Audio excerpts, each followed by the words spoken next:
Bueno, reiteramos nuestro agradecimiento hoy, 7 de mayo de 2021. La clase abierta la hemos titulado El uso de la fuerza en las protestas y la invitación es a que a través de 4 presentaciones de estudiantes de doctorado de CEPOL podamos abordar. Entonces, ¿qué es si es legítimo el uso de la fuerza? Eh, ¿Cuál es el deber, el papel de la policía? ¿Es la violencia una herramienta? ¿Y de cuál sería como esas características y alcances? ¿Y qué alternativas se proponen desde los estudiantes de ciencia política? Y en este caso, pues específicamente del doctorado. La agenda que vamos a manejar es la siguiente. Bueno, antes queremos reiterar para aquellas personas que hemos salido a las protestas, a las marchas, tenemos unos canales específicos que la universidad ha abierto y aquí pues hacemos una cuña a partir de los representantes tanto de pregrado como de posgrado y es la invitación que le hemos hecho a los estamentos de la universidad a que estos canales no sean simplemente de recepción de información y que nos permitan a la comunidad uniandina saber cuál es el estado de estas, digamos, denuncias, si se han presentado agresiones, cuál es el estado. Vamos a ver si en qué momento la universidad nos puede responder de manera afirmativa o cuál es como el alcance de esa solicitud. Pero estamos buscando desde los representantes de programas de pregrado y posgrado que no se nos quede como a veces hemos criticado de los estamentos públicos, que es simplemente registro de información, una caja negra y de ahí no sabemos más. Entonces esperamos que aquí marquemos de alguna forma u otra una diferencia. Lo estamos intentando. Es como la reiteración. La agenda que pues mantendremos el día de hoy es una breve introducción al tema del uso de la fuerza y todo el contexto, un poco unos elementos de contexto. Las presentaciones, acá nos acompaña 4 estudiantes, Gerardo, Paula, Henry y Angelo. Ya en su momento pues les presentaré cuál es el perfil de cada uno de ellos. Como hemos planeado, son 10 minutos aproximadamente de presentación. Internamente les enviaré un aviso a los 8 minutos, que faltan 2 minutos, y cerraríamos la presentación a los 10 minutos. Y abriríamos el espacio de preguntas por el chat o por micrófono, de acuerdo a los intereses de cada uno y de cada una, para las preguntas en los últimos 20 minutos de esta sesión. En ese orden de ideas, pues queremos saber si estamos de acuerdo con la agenda, hay alguna duda al respecto, son 3 puntos muy puntuales de lo que queremos abordar con ustedes y pues de cara a las preguntas de la invitación.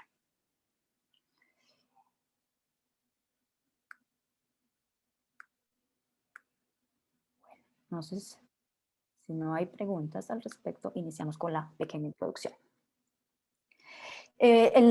Tenemos como marco histórico las protestas sociales en América Latina y estamos hablando desde el punto de vista del 2019 a la fecha, y un icono que nos marcó 2019 y 2021 ha sido Chile. Otros países ya vamos a mirar en adelante cuáles son esos otros países que han venido marcando protestas sociales y protestas políticas en América Latina. Y para el caso nuestro tenemos 2 momentos históricos recientes. El 21 de noviembre de 2019 y el 28 de abril de este año. Vamos a mirar entonces cómo ha sido como el desenvolvimiento. En América Latina, pues esto es simplemente un recorrido histórico rápido de lo que ha pasado. Tenemos desde Nicaragua, incluso desde México, hasta Chile, en diferentes países y en diferentes meses, las protestas sociales. En México, una protesta porque el gobierno no estaba haciendo ninguna acción específica en contra de la violencia, específicamente de las mujeres, y la inseguridad que se estaba dando. El tema colombiano, pues ya lo hemos venido trabajando y lo conocemos. En el cacerolazo que se dio en noviembre estaba enmarcado a no queremos a Duque, necesitamos una ampliación de las políticas, no nos sentimos identificados. Y ya viene la COVID-19, pero esto acrecentó mucho más tanto la pobreza como la falta de posibilidad de empleos y los problemas, los abanicos de problemas que tenemos en este momento. Tenemos entonces acá en el 21N una especie de cambios y de ajustes y de posiblemente de novedades, en donde hay una multitud de actores, ya no solamente como lo vemos en la historia, son unos docentes que en octubre, noviembre hace una reivindicación porque el gobierno presenta una propuesta de incremento salarial de 0,5 y las centrales obreras pues quieren un 4 o 5% de incremento.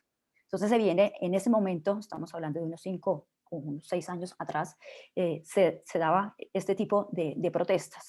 Se unía a veces la USO o algunas otras centrales obreras, pero con el tiempo y el transcurso de las semanas se iban dando o bien negociaciones o bien se iba haciendo acciones represivas por parte del gobierno para forzar llegar a un acuerdo.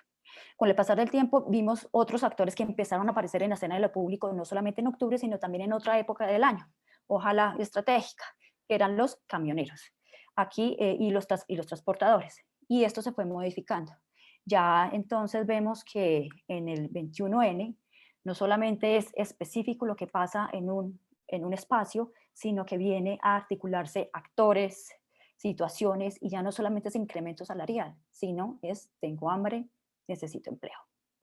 Varios iconos y figuras los podemos rastrear y las estadísticas empiezan a crecer y a denunciarse, tanto en entes públicos como en ONGs.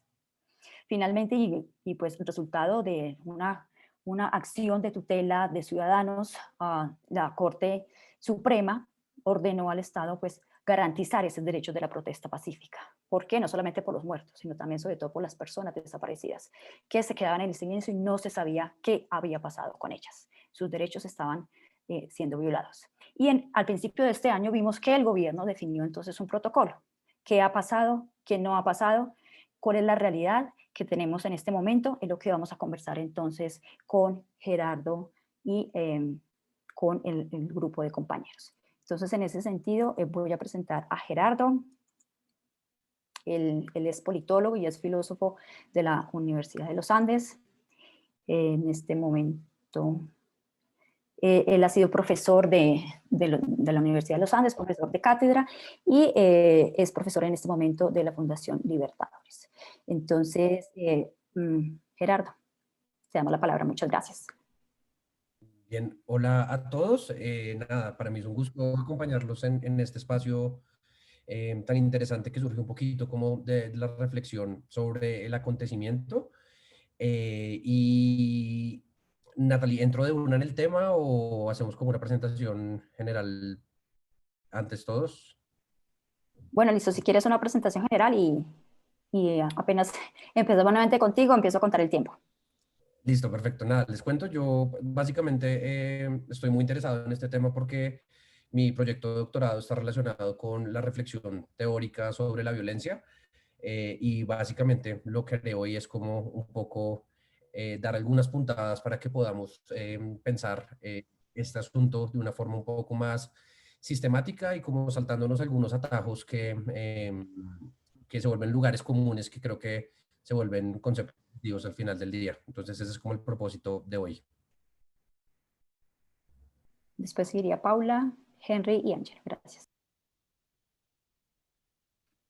Bueno, mi nombre es Paula Sierra, también soy estudiante del doctorado.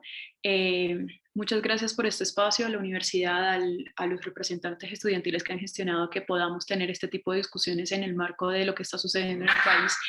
Y nada, hoy les vamos a presentar un poco también qué propuestas están actualmente en el país, qué propuestas están cursando actualmente en el país frente a posibles o eventuales modificaciones de lo que debería ser la fuerza pública.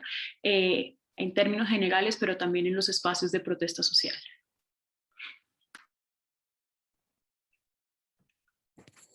Vale, muchas gracias. Mi nombre es Henry Cancelado, también estudiante del doctorado en Ciencia Política. Siempre he trabajado, mi línea de investigación ha sido sobre estudios de seguridad y defensa, entonces me parece interesantísimo este espacio también para traer pues estos temas que atañen a todo lo que está ocurriendo. La seguridad no es un tema ajeno o simplemente una securitización de muchas cosas, es la posibilidad de mantener escenarios abiertos y de conversación. Y pues bueno, un poco por la línea que también señalaba Paula, Mi intención es que entremos a mirar esos roles que tiene la fuerza pública ya a nivel mucho más político y cómo han venido dándose y qué perspectivas pueden tener. Gracias. Bueno, buenas tardes a todos. Muchas gracias a Natalie por la organización del espacio. Yo también soy estudiante del doctorado en ciencia política, conjuntamente con los compañeros que se acaban de presentar. Eh, los temas que más he trabajado a lo largo de la profesión ha sido el conflicto armado, pero particularmente me interesa mucho el tema de la memoria histórica y de los grupos indígenas, y hoy voy a hablar un poco sobre las tesis que nos muestra el paro nacional a propósito de la protesta ciudadana y de la violencia policial. Gracias. Listo, Gerardo. Somos todo oídos. Por interno te escribo cuando ya completes los 8 minutos. Gracias. Muchas gracias, Natalie. Bien, entonces lo que yo quiero explorar un poquito hoy es el tema de la reflexión sobre la violencia legítima, su relación con las protestas violentas en particular, y esto quiero como abordarlo a la luz de diferentes autores teóricos, en los que por supuesto lo que aspiro a hacer es como dar algunas puntadas que nos permitan a todos reflexionar y utilizar algunas herramientas analíticas para complejizar un poco las afirmaciones que hacemos sobre la violencia en la vida pública. Y eso es como lo que quiero hacer.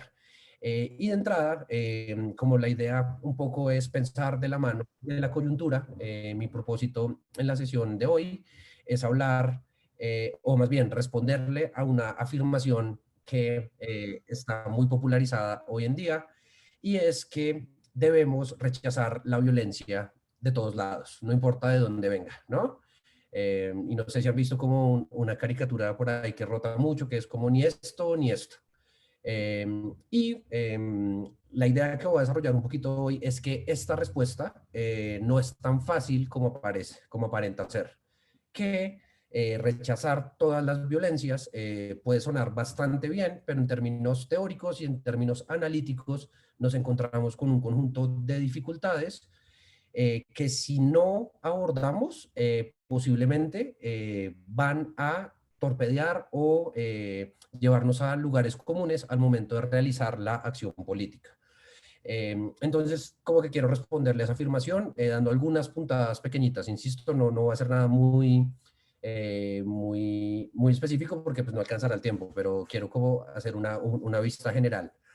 Y de entrada, el problema que enfrentamos cuando hablamos de la violencia legítima es que encontramos una paradoja en el corazón mismo del concepto de Estado, ¿no? ¿Y cuál es esta paradoja? Pues que básicamente la institución estatal es una institución creada para eliminar la violencia del orden social, pero solo puede eliminarla al monopolizarla y mantenerla estructurada bajo los parámetros del Estado, ¿no?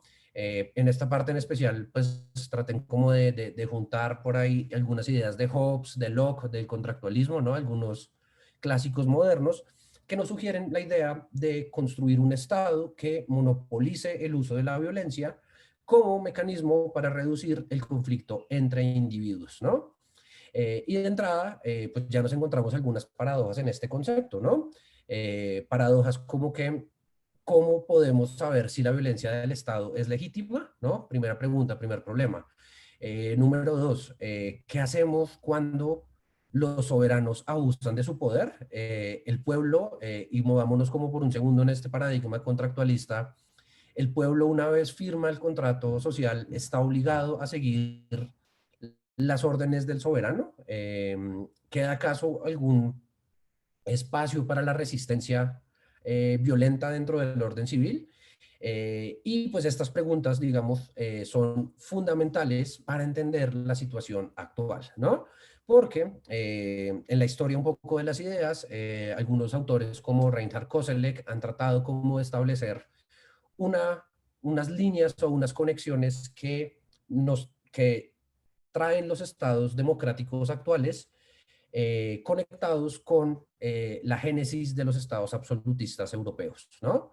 De alguna manera, nos damos cuenta que la construcción de estados a través de la violencia condiciona, crea como un camino de dependencia de la actualidad y de el funcionamiento de los estados, ¿no?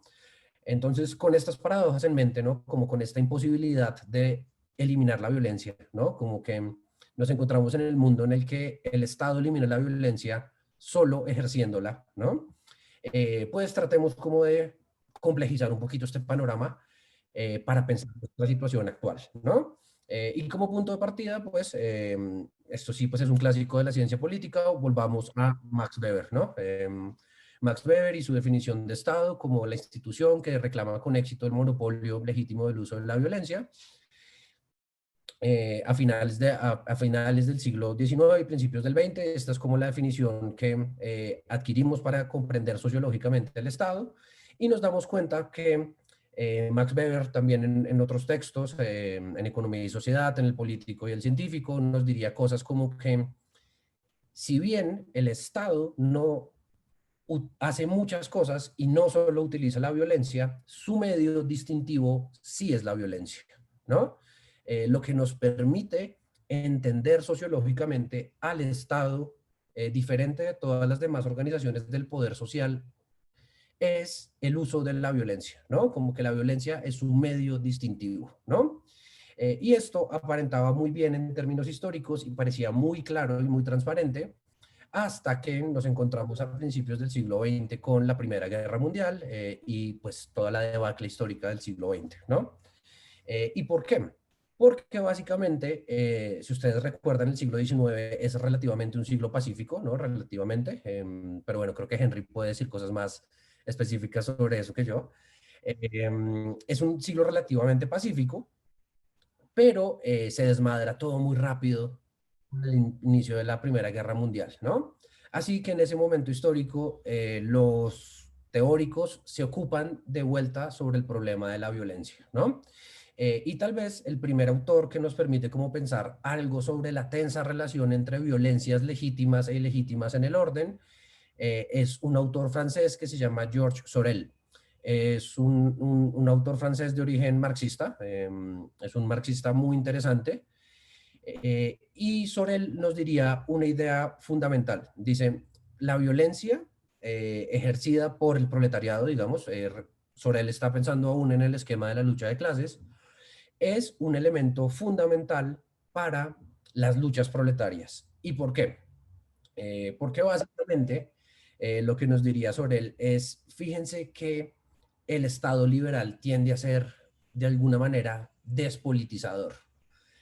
Como que las cuestiones sociales, las desigualdades sociales tienden a manejarse de una forma no politizada, ¿no? Así que nos encontramos con que el problema del salario mínimo, por ejemplo, ya no es un problema de política, sino es un problema técnico, ¿no? Es un problema para el cual necesitamos, sí, llamar a la Facultad de Economía de esta universidad, por ejemplo, para que nos resuelvan esa discusión. Pero en realidad lo que ve Sorel desde su marco analítico es que el salario es un problema político, ¿no? Es un problema de política. Y por lo tanto, pensando como en este esquema otra vez de la lucha de clases, nos diría, la violencia permite de nuevo politizar esos antagonismos que quedan un poco subsumidos en la discusión técnica y liberalizada, ¿no? Además, Sorel también es una crítica interesantísima a los parlamentos. Y lo interesante del argumento de Sorel es que sugiere que la violencia puede que no sea el mecanismo de transformación social más adecuado. Sin embargo, tiene un atributo fundamental y es que atiza a la clase burguesa para que muestre sus verdaderas intencionalidades, ¿no? Para que muestre su específica forma de actuar. Y me gasté todo este tiempo hablando de Sorel, pero nada, voy a hacer como la siguiente conexión con la que quería hablar, que es Walter Benjamin, ¿no? Que este es uno de los clásicos a los que siempre nos remitimos cuando queremos entender analíticamente la violencia, ¿no? Y Benjamin, un poco recogiendo las piezas de este rompecabezas, se pregunta por la relación que encontramos entre violencia y derecho, ¿no? porque un lugar común que nos permite decir ni una cosa ni la otra es suponer que hay una dicotomía rígida entre Estado civil, entre derecho y violencia, ¿no? O tenemos violencia o tenemos derecho, pero las dos juntas como que eso no va, ¿no? Eso nunca funciona en combo. Pero Benjamin diría, esa dicotomía es falsa, porque el derecho solo es instaurado por la violencia, ¿no? En realidad, el derecho es violencia, es una forma específica de crear un orden social. Por lo tanto, lo que tenemos que pensar con mucha calma es si en realidad existe algo así como la violencia legítima, o si más bien lo que consideramos legítimo es producto de un conjunto de contingencias históricas que nos hacen considerar que el orden tal como es permite un ejercicio legítimo de la violencia y la eliminación de otras violencias en el orden social. ¿Listo? Creo que estoy apenas de tiempo, Natalia. Sí, te quedan 30 segundos. Listo. Entonces, nada, acá lo que traté de hacer simplemente fue como darles algunas pistas que nos permiten complejizar este asunto, ¿no? ¿Cuál es como el mensaje fundamental? Es muy sencillo tomar el atajo de decir ninguna violencia en el orden social, pero esto nos produce dos problemas. Número uno, el orden está fundamentado en la violencia y se ejerce de manera violenta, al menos desde la tradición del pensamiento occidental. Y número dos, la violencia no es una dicotomía versus de las estructuras sociales o de las estructuras como el derecho, sino que es hermana gemela, son primos, hermanos o alguna cosa así, son muy cercanas, y por lo tanto decir que eliminemos todas las violencias es al menos un atajo que no nos conduce a ningún lugar crítico, en especial para pensar la coyuntura. Gracias a todos y lamento robarme esos segunditos de más. Listo, no hay ningún problema, Gerardo. Muchas gracias. Adelante, Paula. Bueno, entonces ya con ese panorama tan bueno que nos hizo Gerardo, como de todo el contexto teórico acerca de la violencia, vamos a presentarles un poco cuáles son las propuestas que hay para saber qué podemos hacer con la policía, un poco en el propósito de tratar de darle una respuesta o de aproximar una respuesta a ese gran interrogante de cuál debe ser el papel de la policía en términos generales y cuál debe ser el papel de la policía en estos contextos de movilización social. Les cuento entonces que actualmente en el Congreso está cursando un proyecto de ley que fue presentado en octubre de 2020, un mes después, exactamente un mes después de la muerte de Javier Ordóñez, y en el que se propone una reforma profunda a la policía como tal. Esa reforma tiene un objetivo claro y es básicamente que la policía tenga un carácter civil más que militar. Y uno de los principios para poder lograr ese carácter civil más que militar, o una de las propuestas que se hace para ello, es sacar a la policía del Ministerio de Defensa y que pase al Ministerio del Interior. Si bien la Constitución colombiana nos establece que el carácter de la policía es civil, no es militar, lo que vemos y lo que queda evidenciado cada vez que estamos en este tipo de coyunturas es que persiste la militarización de este cuerpo de seguridad, sobre todo bajo una lógica de enemigo interno, que en este tipo de coyunturas, pues ya sabemos las consecuencias entonces que genera.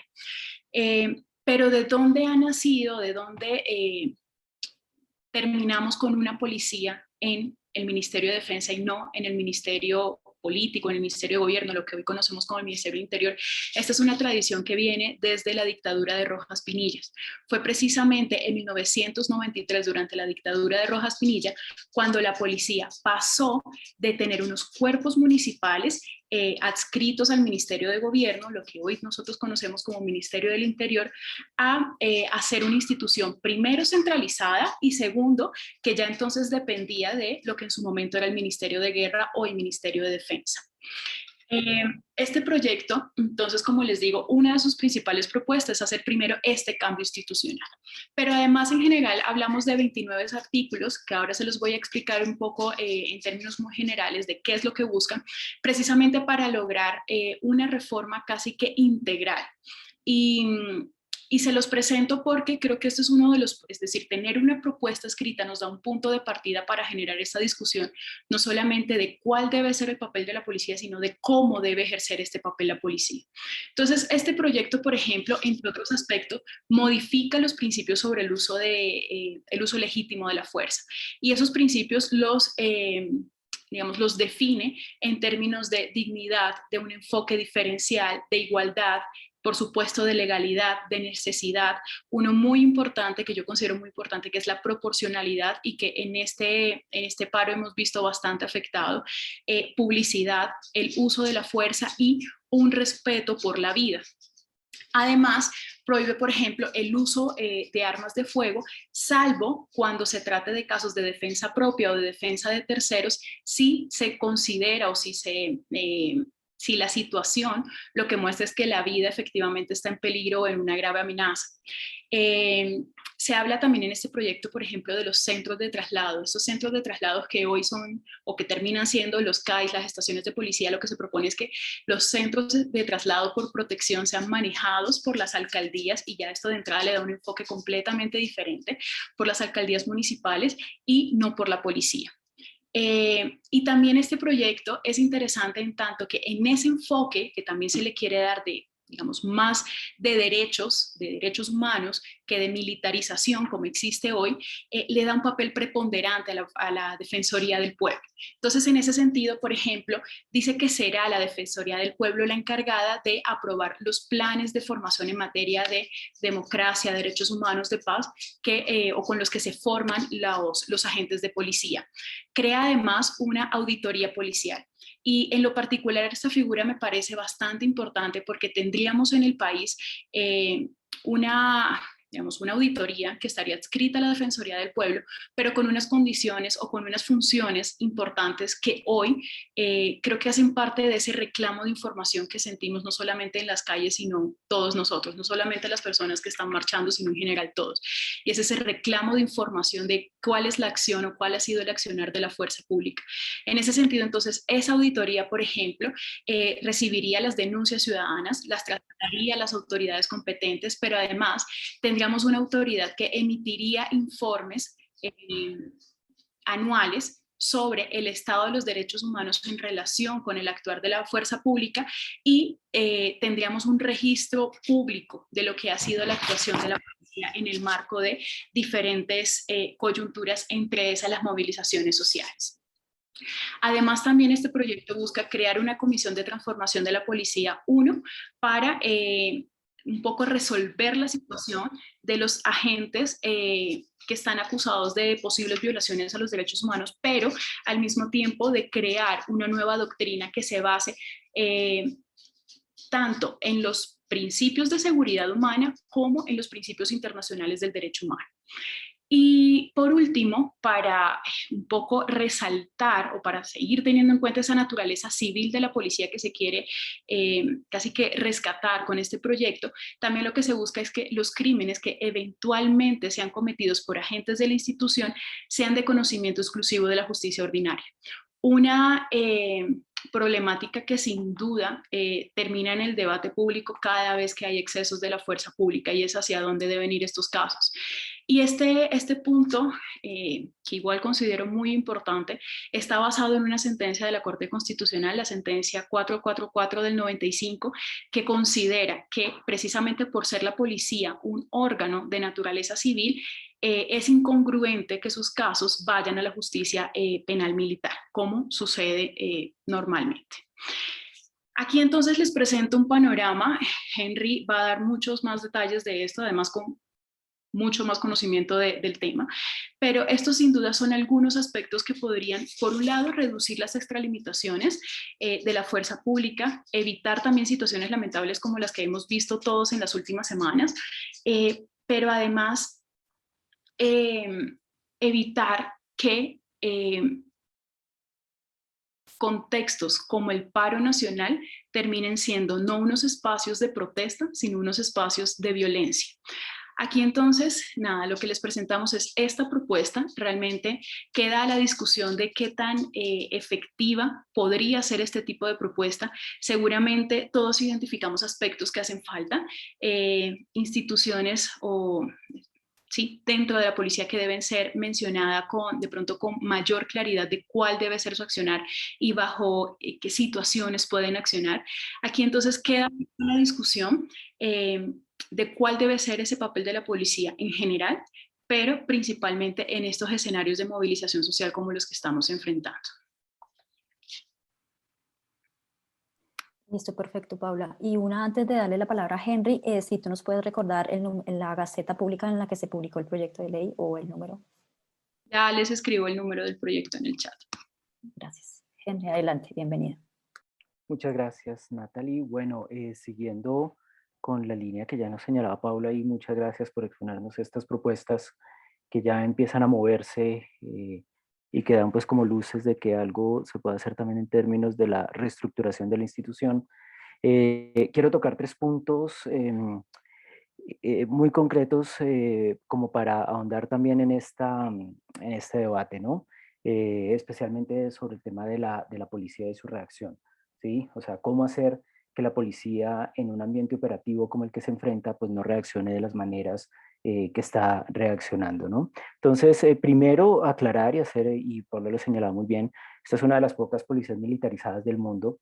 En Colombia el esquema de policía está más diseñado como una guardia nacional que como una policía realmente, ¿sí? Digamos que hay 3 cuerpos militarizados o hay 2 cuerpos militarizados que utilizan regularmente los países, que son una fuerza militar al estilo, una fuerza militar que puede ser aérea, naval y terrestre, ejércitos, fuerzas aéreas y marinas, y un esquema de Guardia Nacional, que por lo general son unidades defensivas menores. Creo que todos vimos el accionar de la Guardia Nacional de los Estados Unidos, en este caso del estado de Virginia, en el 6 de enero en Washington, frente también a lo que ocurre en el Capitolio, ¿no? Y cómo militarizan la Guardia Nacional, precisamente el Capitolio, ¿no? Entonces, es un esquema de defensa militarizado que, que aparece porque pues, los países saben y desarrollan un esquema militar de letalidad muy superior para precisamente acometer las guerras y esta violencia. En esta introducción que me encantó también que nos hizo Gerardo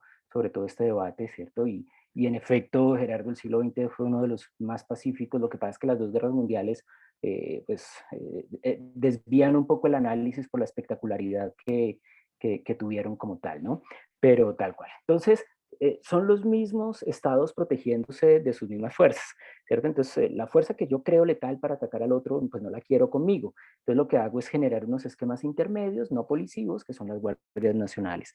En el caso de Colombia, pareciera que tuviéramos más una Guardia Nacional gigantesca.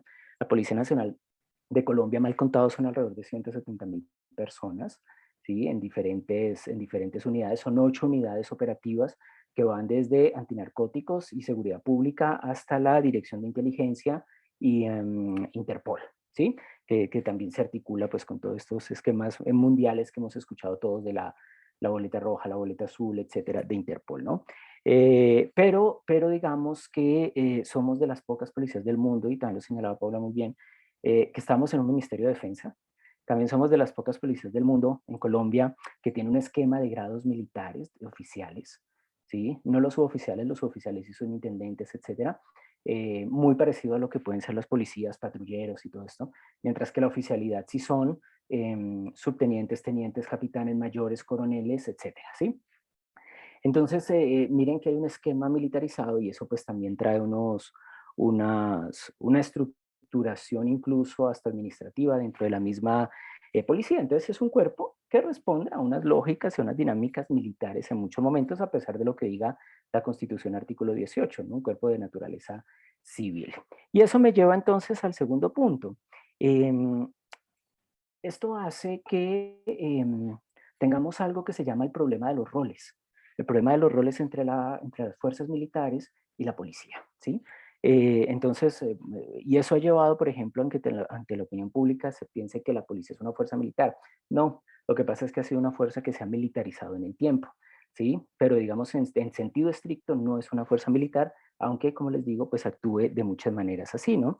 Entonces, por ejemplo, y les muestro un caso paradójico, la Policía Nacional de Colombia ha hecho misiones de paz en África y en Haití, mientras que el ejército está en las carreteras de Colombia, ¿cierto? La lógica de esas arquitecturas gubernamentales indican lo contrario.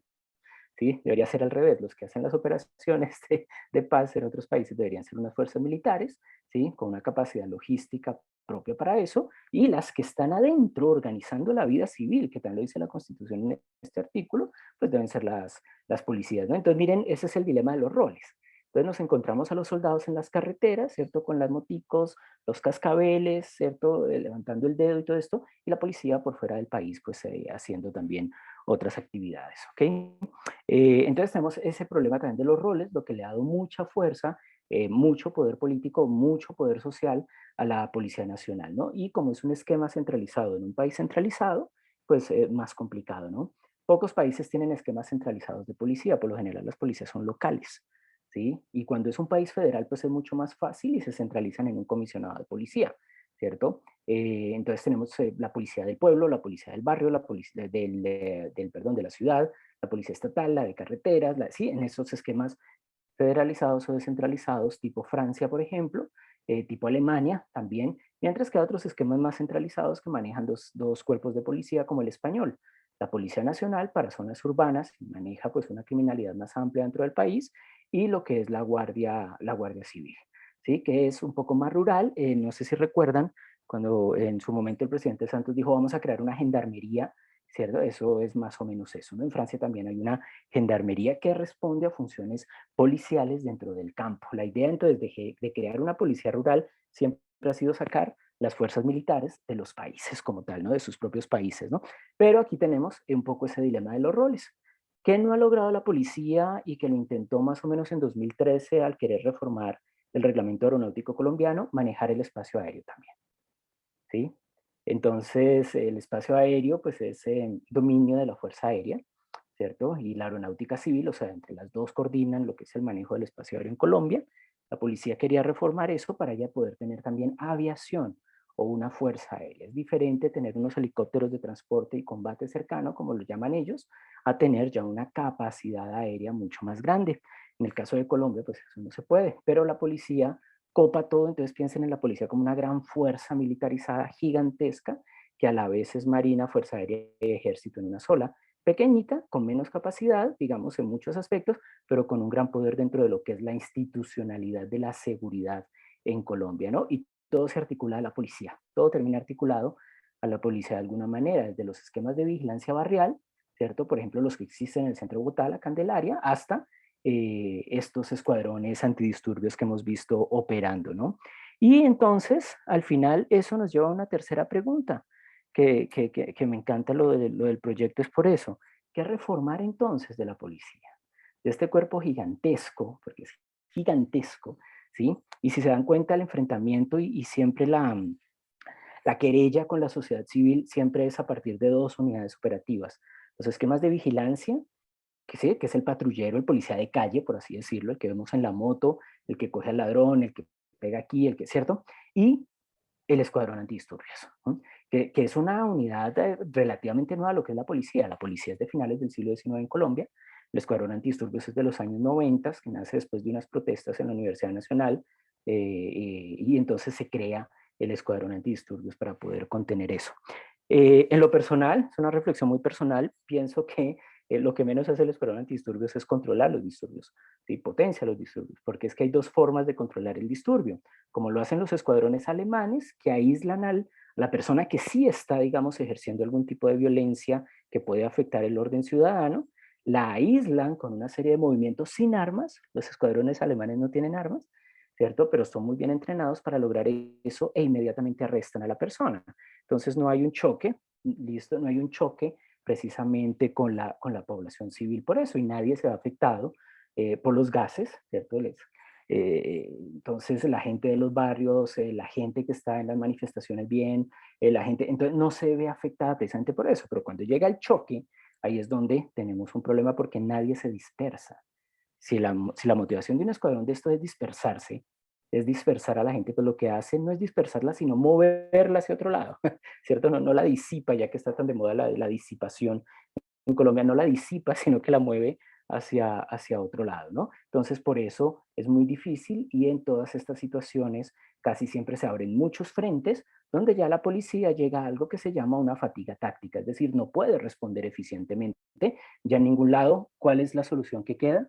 El choque, la fuerza, la violencia, porque se ve profundamente superada en todos esos espacios, ¿no? Y ya para cerrar, entonces, esas reformas que apuntan a la policía, toca mirar muy bien precisamente cómo manejar esos escuadrones de antidisturbios. No existen en todo el mundo tampoco, no es una forma regular que tengan las policías, realmente no es un sine qua non de un cuerpo de policía, y los esquemas de vigilancia, que es donde estamos fallando. Pero ¿por qué se falla en esos esquemas que responden al urbano? Porque toda la fuerza de esta Guardia Nacional que llamamos policía están los escuadrones móviles carabineros, que son una especie de fuerzas especiales que tienen, están en la inteligencia, están en la Interpol y están hacia afuera.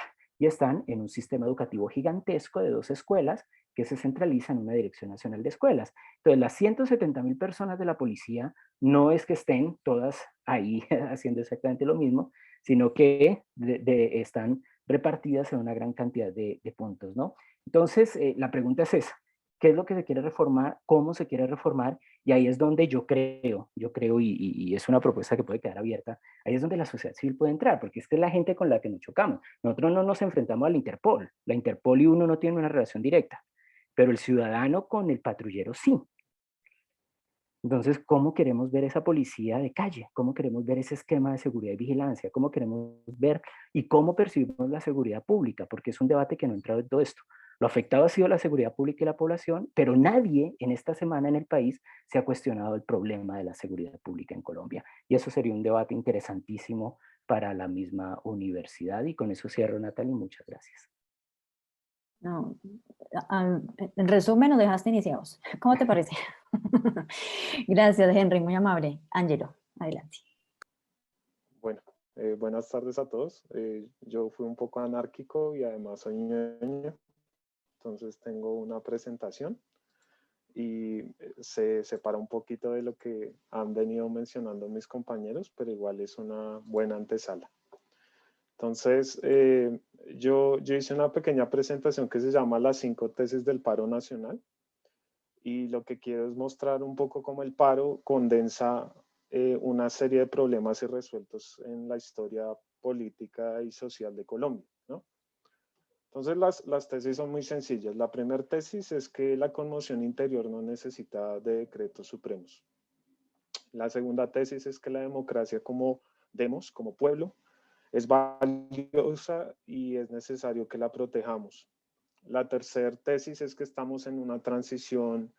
Esto es lo que llaman autores como Antonio Negri y Boaventura de Sousa una transición paradigmática. Gramsci lo llama crisis orgánica. Estamos en una crisis del universo político y esto supone que están cambiando las formas de hacer política. Y la última tesis, ya un poco color esperanza, es que todo es incierto, pero el horizonte es prometedor en la medida en que está muriendo un orden y están haciendo otro. Entonces yo voy a comenzar primero desarrollando la primera tesis, la de que la conmoción interior no necesita decretos supremos. Como ustedes muy bien saben, muchos grupos de oposición estuvieron alertando a la ciudadanía de que Iván Duque y el gobierno iba a declarar el estado de sitio, conmoción interior, el estado de excepción, y ese decreto no llega, ¿sí? Sin embargo, si uno se pone a analizar las cifras del paro, pues uno ya se da cuenta que sin necesidad de un decreto, la conmoción está presente. ¿Por qué? Pues solo ver la cifra de 831 detenciones arbitrarias en contra de manifestantes o 10 víctimas de violencia sexual, que son datos que dan los mismos organismos de control y ONGs nacionales e internacionales, pues muestra que claramente la conmoción no necesitó de un decreto para darse. Y esto yo lo digo y lo sostengo de esta manera porque una de las características de equilibrios de poderes y altos niveles de represión, ¿sí? Lo que llama Francisco Gutiérrez un orangután con saco leva, o lo que otros autores llaman democracia o la falsa lógica de la paz democrática. Es decir, democracia no significa paz, ¿no? Entonces, uno de los grandes problemas centrales que tiene nuestro país es que la democracia ha coexistido con altos niveles de represión. Y no es solo ver el paro, sino es ver todos los procesos anteriores que han existido, la violencia bipartidista, el conflicto armado interno, la lucha contra el narcotráfico, y bajo arquitecturas políticas muy garantistas, pues ha existido esa represión. Entonces, este paro es un reflejo, la punta del iceberg, de algo que ha ocurrido a lo largo de la historia y que tenemos que mirar como politólogos y científicos sociales cómo problematizarlo para que no ocurra de forma paralela y coexistente, ¿no? Garantismo versus violencia. Bueno, la segunda tesis que quisiera desarrollar es que la democracia es valiosa y debemos protegerla. El panorama mundial es terrible. Si ustedes se ponen a mirar, estamos en una pandemia, el neoliberalismo está en crisis desde el año 2008, en una crisis y una recesión terminal. Hay una brecha económica cada vez más alta, la gente cada vez es más pobre, hay cada vez menos oportunidades. Sin embargo, en los últimos 10 años han habido procesos políticos que han sido impresionantes en el mundo. Entonces yo particularmente voy a destacar dos. Uno, el que ustedes están viendo en la foto, que es el caso del plebiscito que convocó a la nueva Asamblea Nacional Constituyente en Chile y que sin duda va a ser un nuevo referente de una nueva generación de derechos. Y es una constitución, una asamblea que se obtuvo a partir de luchas sociales.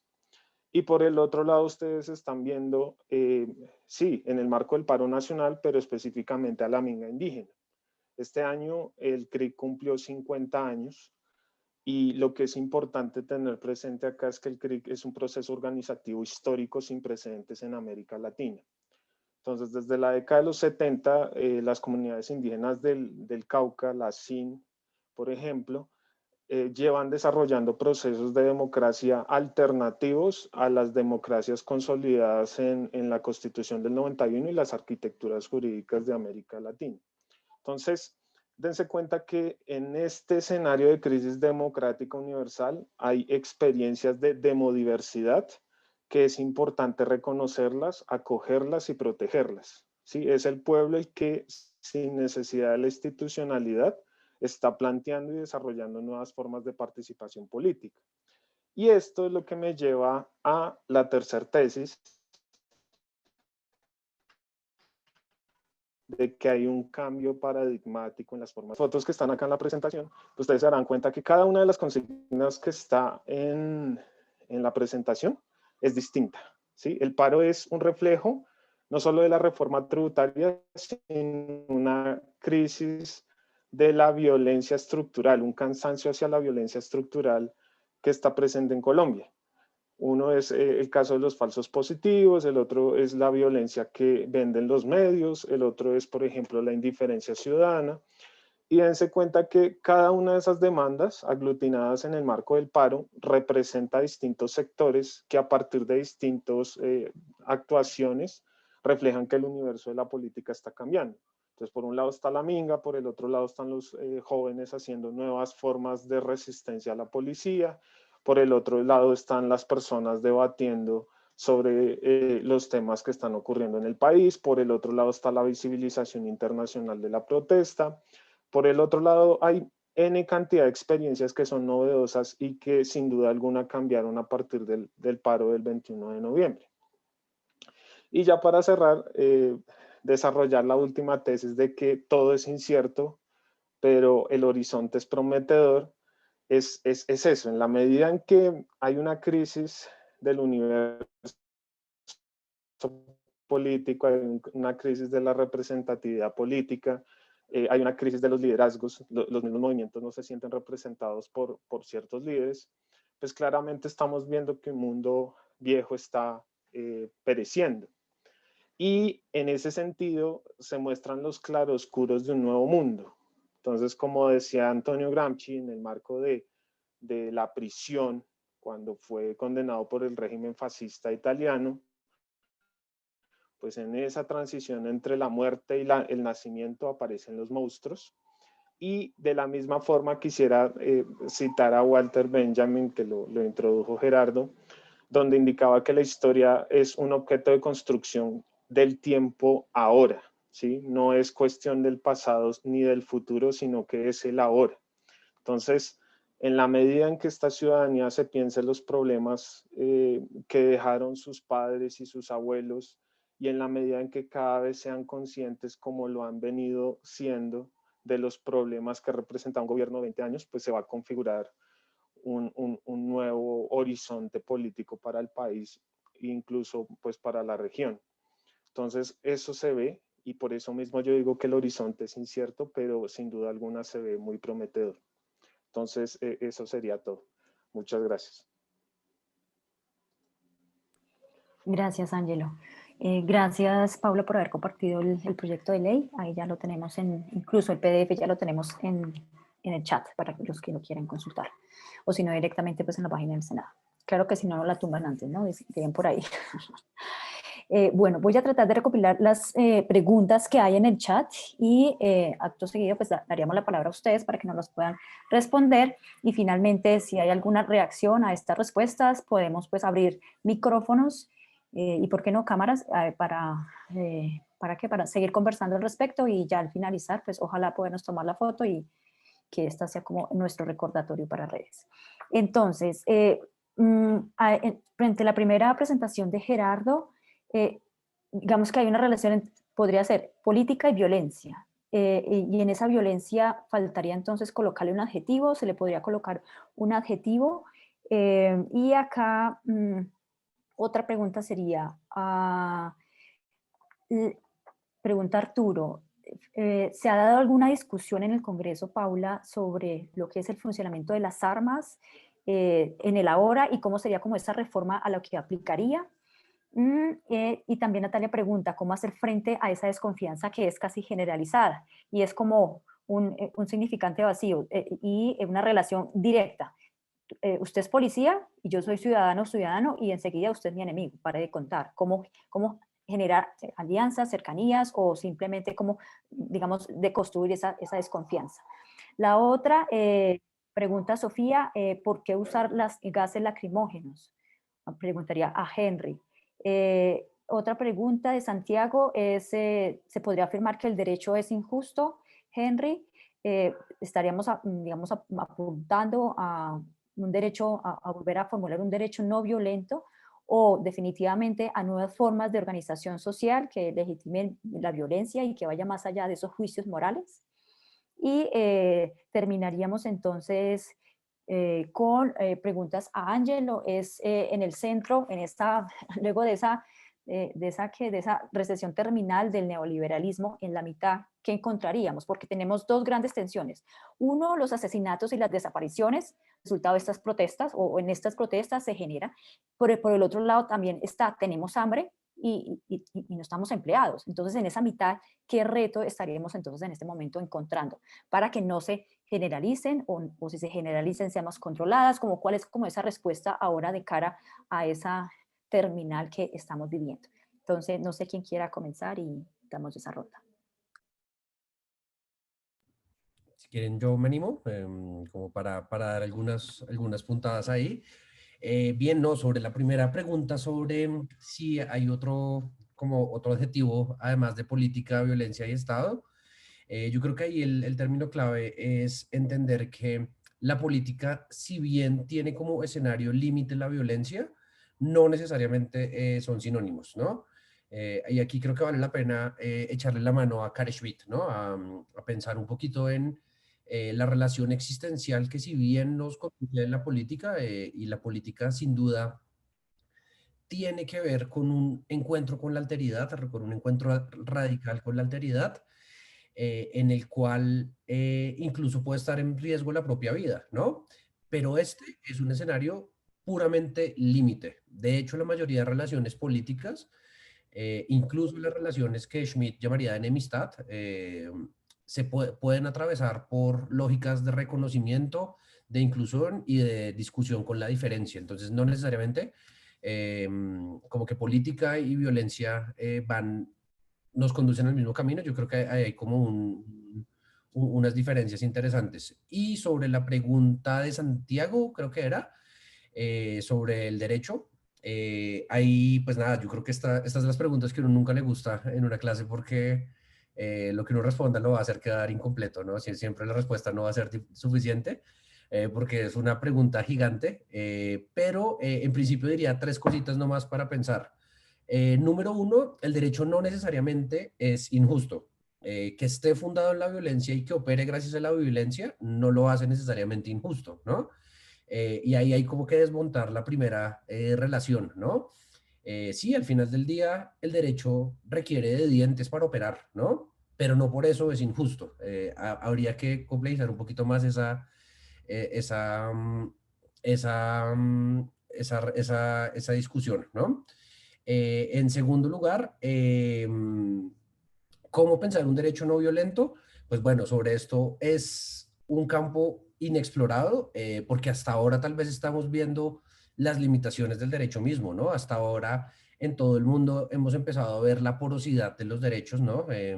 Pero hay diferentes estrategias muy interesantes que yo creo que lo que hacen como punto de partida elemental es disputar la noción de sujeto a partir de la cual fundamentamos los derechos. Y creo que ahí hay como un conjunto de líneas bien interesantes que surgen. Yo les recomendaría, pues yo siempre recomiendo esto, pero échenle un ojo a Judith Butler, que tiene unas ideas brillantes sobre el asunto.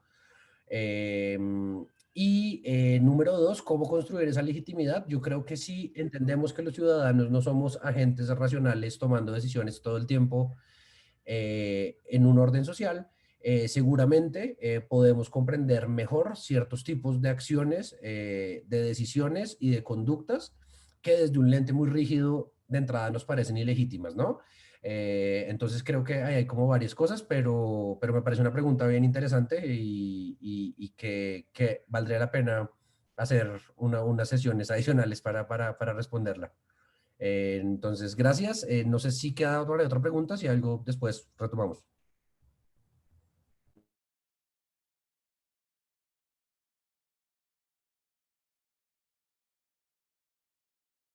Dale, Angelo.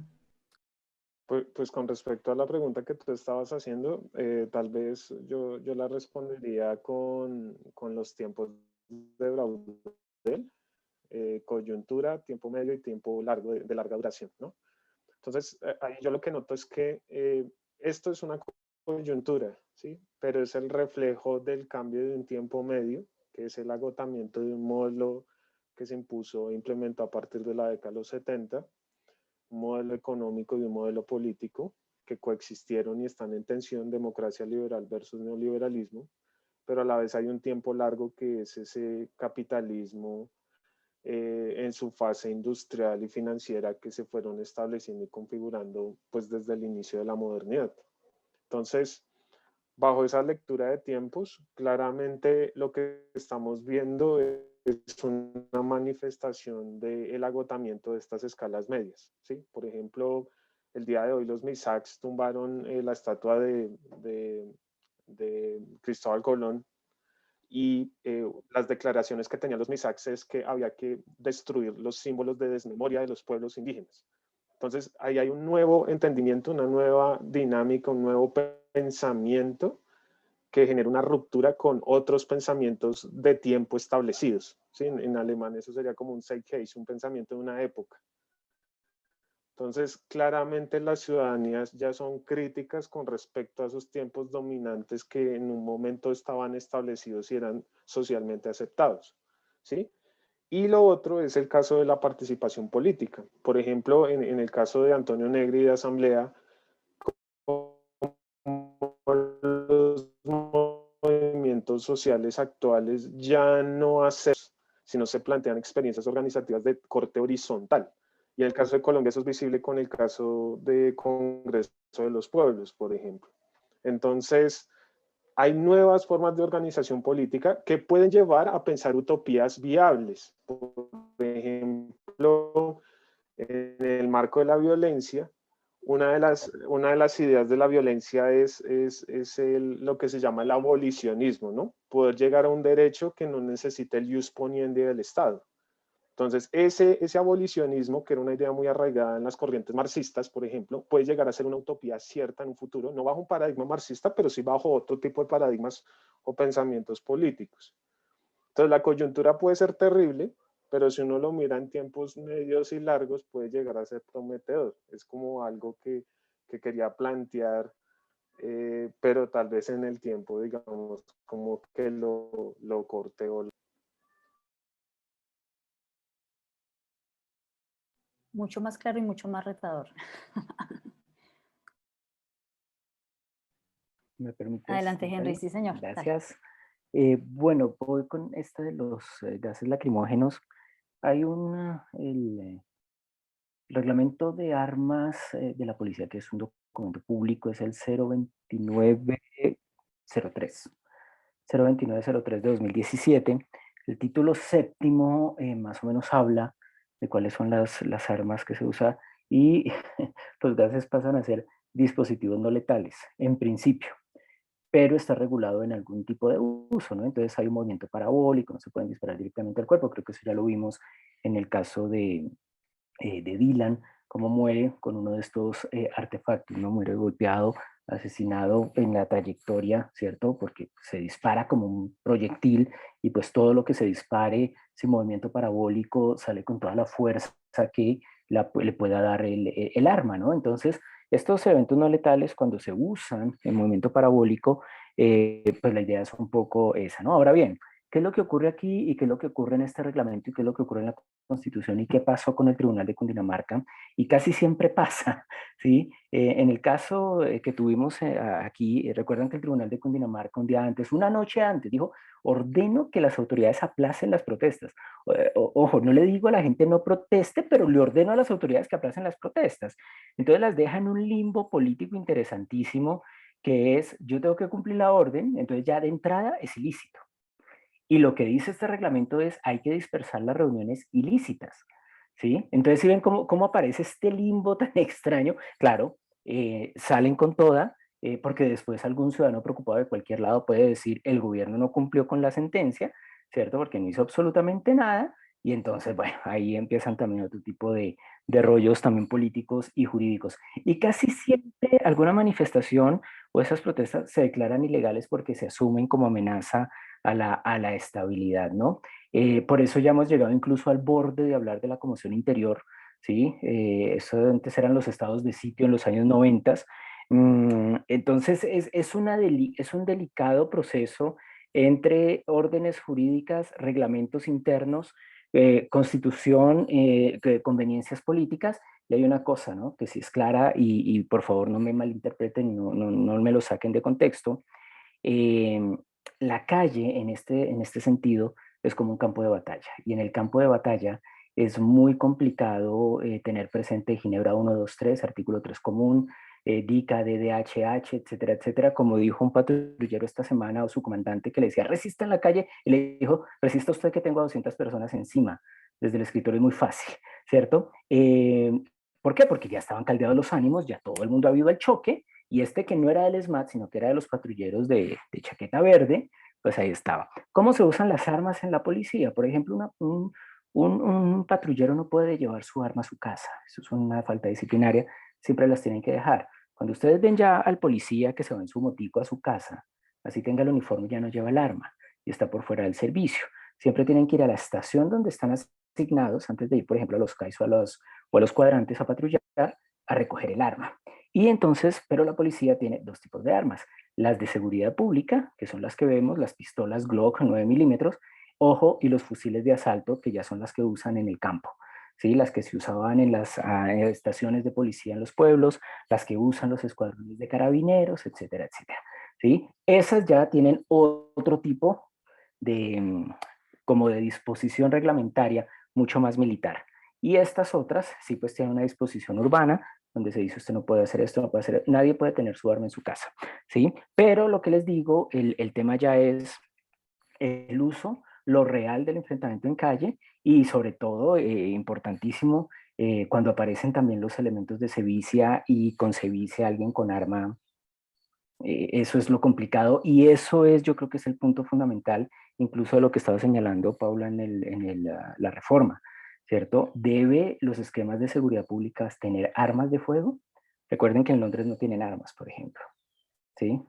El esquema de seguridad pública no significa que Scotland Yard y la policía de Londres no tenga armas, pero los esquemas de seguridad pública no. Entonces así funciona. Entonces, ¿por qué utilizan los gases lacrimógenos? Porque casi siempre alguien declara que la manifestación es ilícita. Y cuando aparece alguien que dice que la manifestación es ilícita, un juez, un tribunal, entonces aparece ya la brecha jurídica entre constitución y orden, entre constitución y disposición, entre constitución y auto, y ¡prum! Aparece, entra, ¿cierto? Todo este uso de la fuerza y la violencia. Y ahí, Henry, qué pena, Paula, una pregunta que salió, digamos que han hecho a través de, hay una denuncia a través de medios independientes que lo que son las fuerzas de vigilancia y el SMAT salen con su todo su aparataje, pero sin placa, y eso es lo que han reiterado mucho, por lo menos en los últimos días, ¿por qué salen sin placa? Identifiquen la placa, pero es que no tienen la placa. ¿Eso está en qué sentido? No sé cómo se pueda dar. Bueno, eso está un poco en la... O sea, no es que, digamos, el ESMAD no está, el uniforme del ESMAD no está diseñado para tener la placa. Así de simple. Muy diferente, digamos, en otros lados, que podemos verlos y tienen un número grandísimo blanco en el chaleco negro. ¿Sí? Aquí no, aquí solo dice policía. ¿Sí? Entonces no está diseñado para eso. ¿Sí?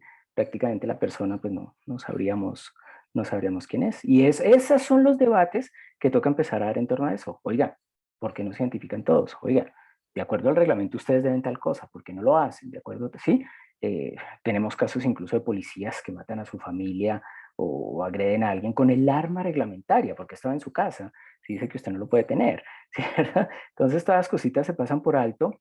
Y bueno, ya cuando aparecen las dedurías de este estilo es que entra ese debate, pero el ESMAD está diseñado para eso. Okay, muchas gracias. Qué pena, Paula. Adelante.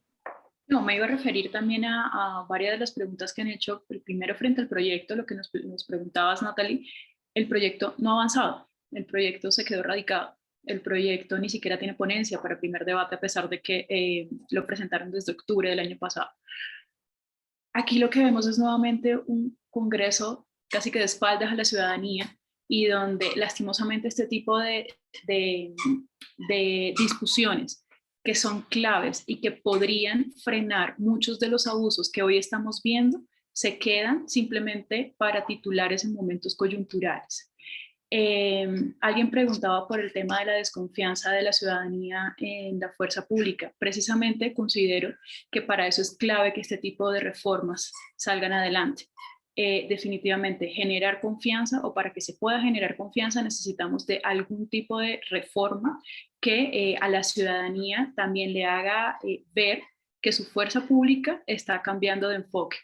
Y en ese sentido, no solamente el proyecto es importante, sino también los cambios de discurso. Y nada, ahí simplemente cierro con una pregunta que nos hacían al final sobre los discursos de estigmatización de la protesta. Explicar esto es complicado porque es tratar de entender, más no justificar las lógicas de quienes expresan esos discursos. Yo lo puedo explicar desde la opinión pública, desde la teoría de espiral del silencio de Noel Newman, de Elizabeth Noel Newman, que nos dice las personas tienden a medir el clima de opinión y de acuerdo a ese clima de opinión que perciben, expresan una opinión que por lo general va a ir en la vía de la opinión mayoritaria. ¿Qué es lo que pasa con los congresistas? Es que en general los políticos se consideran bajo esta teoría como un núcleo duro, que no les afecta eso, que simplemente se ven afectados por esas percepciones mayoritarias de lo que piensa la opinión pública cuando son sus nichos de interés. Y en este caso lo que vemos son actores políticos que le hablan a grupos poblacionales específicos porque son sus nichos de interés. Lastimosamente no le hablan a la ciudadanía en general. Y por eso es que cada vez vemos más fortalecidos esos discursos de estigmatización. Y Paula, antes de darle la palabra a Juan Guillermo, de cara a las elecciones del año entrante, ¿tú cómo ves el panorama frente a este tema en el Congreso? ¿Se moverá este proyecto, se desempolvará o cómo quedará? Yo sinceramente no creo que se mueva, es decir, no se movió en un momento no electoral, no creo que se mueva en un momento electoral y paradójico como el que estamos viviendo por cuenta del paro. Es decir, creo que la circunstancia en este momento es mucho más adversa de cuando se presentó el proyecto, sobre todo porque es un proyecto que lastimosamente en este momento ni siquiera hace parte de la agenda legislativa. Es un proyecto del que no se habla, del que ni siquiera ha habido un interés por presentarle ponencia de primer debate, siendo esta la obligación del congresista ponente, que ya está por fuera de los tiempos. Es decir, aquí estamos incluso frente a una violación de su labor como congresista que podría ser denunciada disciplinariamente porque tiene un trabajo con unos tiempos específicos que le da la ley quinta y simplemente no lo hizo. Entonces simplemente no existe voluntad, no existe ánimo y tampoco está en la agenda legislativa. Y por lo general, el último año del Congreso siempre es el año de, digamos, más flojo en cuanto a la producción legislativa, porque se vienen las elecciones y segundo, porque es el año, coincide con el año de construcción del legado del gobierno y donde normalmente lo que se impone es la agenda legislativa del gobierno y claramente este proyecto no va a ser parte de la agenda legislativa del gobierno. No, pues quedamos de una sola pieza. Juan Guillermo, adelante. Muy buenas tardes. Muchas gracias por el espacio. Yo quisiera hacer un comentario y una pregunta. Bueno, pues en primer lugar estoy de acuerdo con Gerardo con que en efecto el lugar común de la condena de la violencia, venga donde venga, pues tiene problemas históricos también. Y justamente pues yo también quisiera hablar del monopolio de la violencia como un discurso beberiano que no solamente ha sido criticado, pues no en sí mismo el monopolio, sino pues cómo ha sido entendido el Estado y la sociedad, ¿no? Y pues toda una serie de estudios que pues de alguna manera critican esta forma de entender el Estado como, digamos, un ente separado de la sociedad y digamos que más que todo ven cómo los discursos y cómo las prácticas pues atraviesan pues al mismo Estado, ¿no? En ese orden de ideas, pues la misma legalización de la violencia o el monopolio de la violencia del Estado pues también podría considerarse como una especie de discurso, ¿no? Entonces, y como una representación, ¿no? Entonces, pues en esa, pues habría que mirar históricamente cómo pues se mueven esos discursos dominantes sobre la violencia, pues entre los cuales se encuentra pues el mismo discurso del monopolio de la violencia del Estado. Y pues no solamente, digamos, mirarlo históricamente, sino ver justamente cómo esa legalidad del monopolio pues se transforma históricamente, ¿no? O sea, es decir, no es una cosa estática y habría que mirar en Colombia justamente esa transformación, ¿no? Porque pues también habría que ver que esos discursos no solamente son discursos del Estado, pues esos se mueven también entre las percepciones de las personas, ¿no? Y pues vemos muchas veces muchas justificaciones a la violencia a partir de esos discursos dominantes. A su vez, pues también vamos a ver respuestas y contestaciones a esos discursos dominantes que también se mueven entre y que pues en una tradición beberiana se consideran como solamente un poder que viene desde arriba y que es del Estado, cuando en realidad pues eso es una cosa que se mueve en la sociedad y que pues no habría que separar entonces Estado y sociedad. Y bueno, entonces justamente quiero ver cómo, o sea, quisiera ver cómo pues ese discurso también justifica estrategias violentas que van más allá de la Constitución, es decir, los mismos discursos del monopolio de la violencia del Estado también justifican otras violencias, pues entre comillas, no legales, pero de alguna manera tienen alguna legalidad por esos discursos que se mueven desde el Estado, ¿no? Entonces, pues ahí podemos ver mucho el tema de paramilitares, ¿no? Y justamente también cómo deviene una justificación de discursos sobre la anomia que se vive o un discurso sobre la anomia por ejemplo, contemporáneamente ahora pues en las protestas.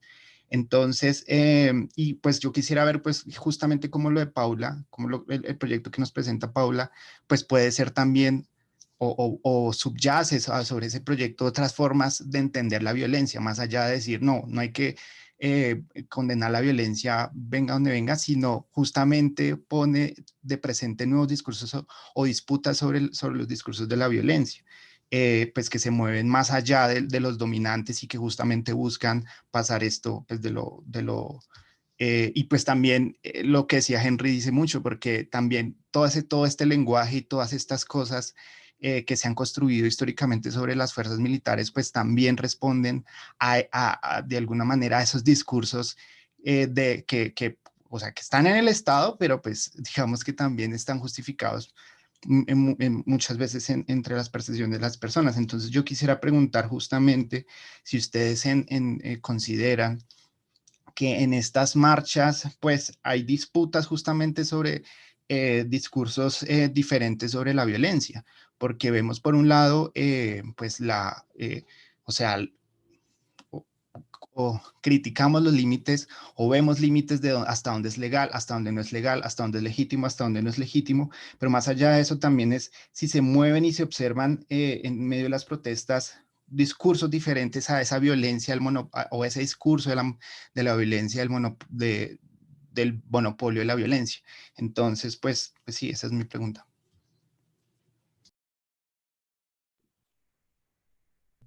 Yo puedo decir algo ahí mientras tanto. Me parece clave el punto de Juan, porque sí, de hecho el proceso de construcción de Estado, nada, pensemos en Michael Mann, pensemos en Fernán González un poco más acá, o incluso en Tilly, ¿no? No es un proceso armónico, no es un proceso rápido, no es un proceso como que va de arriba hacia abajo muy amigablemente, sino que de hecho es sujeto a múltiples disputas locales, ¿no? Entonces, creo que esa precisión es clave, simplemente para echarle más gasolina al fuego de este problema de la violencia, ¿no? Pero número dos, yo en especial, Juan, creo que el problema de las protestas se convierte en una lucha por la construcción del sentido sobre qué actores políticos son legítimos para actuar en la vida pública. Y ahí es donde está el corazón de la discusión para mí, y por eso categorías como vándalo, justamente lo que demuestran es un ejercicio de la violencia que no es legitimado, y una forma de invalidar ciertas posiciones políticas, ¿no? Entonces yo creo que justamente ahí está como el corazón del problema. Las protestas son una lucha por la construcción de sentido, y en alguna medida yo creo que en estas protestas sí hemos visto como discursos emergentes que desafían ese estatus tradicional, ¿no? Es decir, hay gente que dice, no sé, aunque no apoyo el uso de la violencia, igual acompaño las protestas, ¿no? Que eso tal vez en el contexto colombiano sí es una súper transformación, ¿no? Es tal vez uno de esos cambios, esos puntos de inflexión que Ángelo mencionaba antes. Entonces, yo creo que sí están pasando, y es clave pensar como la protesta como un escenario de luchas por el sentido, tal vez más que el territorio, más que las decisiones en política pública. Lo que está en juego es una lucha por el sentido, y por qué representación política tienen unos actores u otros. Entonces creo que ahí hay como una cantidad de preguntas interesantísimas. Pero yo me metí ahí, creo que la pregunta era para Paula, y los expertos. Yo simplemente me metí.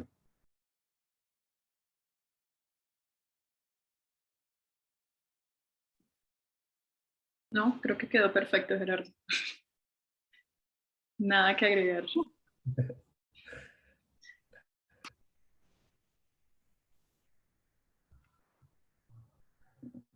Listo. No sé si queda algún comentario por ahí, alguna pregunta que de pronto se nos haya perdido. Pero Henry, ¿está que se habla? No, estoy... es que ya...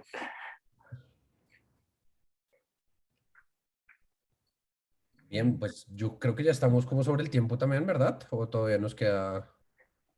No, sí, ya apenas pues habíamos programado de 4 a 5 y cuarto, así que bien. Bien, entonces, listo, Voy Natalie. a Vamos parar la concluyendo. grabación.